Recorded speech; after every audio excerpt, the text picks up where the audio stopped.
ہم دیکھتے ہیں کہ بہت سے لوگ، ہم مسلمانوں میں سے بھی بہت ساری چیزیں جس کو ٹونے ٹوٹکے وغیرہ کہا جاتا ہے، بہت ساری چیزیں ایسی کرتے ہیں جیسے لیمو مرچی باندھنا، دھاگا باندھنا یا کہیں پر کچھ لگانا، یہ ساری چیزیں کرتے ہیں۔ اور انہی میں سے ایک چیز، جیسا کہ ایک دوست نے مسئلہ پوچھا تھا، ہمارے یہاں پر کچھ گھروں میں یہ رواج پہلے سے چلا، گھر کے باہر ایک پھل لٹکایا جاتا ہے جس کو کوالے کا پھل کہتے ہیں، اور وہ لٹکایا جاتا ہے اس لیے تاکہ گھر کی حفاظت ہو بری نظر سے، آفات سے، مصیبتوں سے۔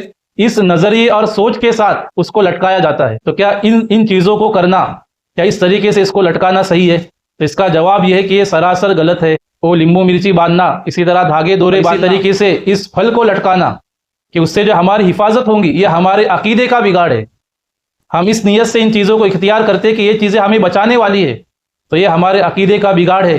اگر ہم ایسا کرتے ہیں تو پہلی فرصت میں فوراً سے پیشتر ہمیں ان گناہوں سے توبہ کرنی چاہیے، ان چیزوں کو چھوڑ دینا چاہیے۔ یہ چیزیں ہمیں کسی چیز سے بچا نہیں سکتی، نہ نفع پہنچا سکتی ہے اور نہ ہی نقصان پہنچا۔ سورہ توبہ کے اندر ہے، قُل لَن يُصِيبَنَا إِلَّا مَا كَتَبَ اللَّهُ لَنَا هُوَ مَوْلَانَا، کہ آپ کہہ دیجئے کہ جو اللہ تعالیٰ نے آپ کے مقدر میں رکھا ہے، جو لکھ دیا ہے، وہ چیز آپ کو پہنچ کر ہی رہیں گی۔ اللہ تعالیٰ ہی کاموں کو بنانے والے کارساز ہے، ہر چیز اللہ کے ہاتھ میں۔ وَعَلَى اللَّهِ فَلْيَتَوَكَّلِ الْمُؤْمِنُونَ، اور ایمان والوں کو تو چاہیے کہ وہ اللہ ہی پر بھروسہ کرے۔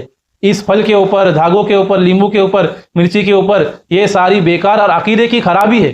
تو ہمیں ایک اللہ پر بھروسہ کرنا چاہیے۔ اب سوال یہ ہے کہ ان برائیوں سے، بری نظر سے اور ان چیزوں سے ہم کس طرح بچیں؟ تو اس کے لیے آسان طریقہ، ہم مسنون دعاؤں کا اہتمام کریں، قرآن مجید کی تلاوت کریں، آیت الکرسی کو پڑھیں، چار کل کو پڑھیں، اور بھی جو موقع کی دعائیں مختلف جو ہے وارد ہوئی ہے، ہم ان دعاؤں کو پڑھنے والے بنیں اور اللہ رب العزت سے ہم پناہ طلب کریں۔ اس کے علاوہ یہ باقی کوئی بھی چیز ہمیں کسی چیز سے نہ بچا سکتی ہے اور نہ ہی کسی چیز کا نفع پہنچا سکتی ہے۔